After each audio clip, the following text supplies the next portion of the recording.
ભારતીય બનાવટના વિદેશી દારૂના જથ્થા સાથે એક ઇસમને આઈસર ટ્રક સાથે ઝડપી પાડી ગણનાપાત્ર પ્રોહિબિશનનો કેસ શોધી કાઢતી ઝોન 3 એલસીબી ટીમ વડોદરા શહેરના માનનીય પોલીસ કમિશનર શ્રી નરસિંહ કુમાર સાહેબના માર્ગદર્શન હેઠળ તથા માનનીય સંયુક્ત પોલીસ કમિશનર શ્રી ડોક્ટર લીના પાટીલ સાહેબના સૂચનાથી તથા માનનીય નાયબ પોલીસ કમિશનર શ્રી ઝોન 3 અભિષેક ગુપ્તા સાહેબના સીધા માર્ગદર્શન અને દોરવણી હેઠળ પ્રોહિબિશનની અસામાજિક પ્રવૃત્તિઓને નેસ્તનાબૂદ કરવા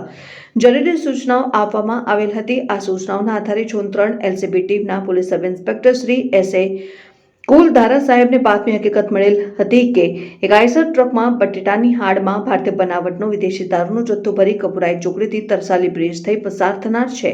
મળેલ માહિતીના આધારે જણાવેલ સ્થળે રેડનું આયોજન કરવામાં આવ્યું હતું, જેમાં આઈસર ટ્રક સાથે ઇંગ્લિશ દારૂના જથ્થા સહિત એક ઇસમને ઝડપી પાડવામાં આવ્યો હતો। આરોપી વિરુદ્ધ પ્રોહિબિશન એક્ટ મુજબ ગુનો નોંધવામાં આવી કાયદેસરની કાર્યવાહી કરવામાં આવી છે।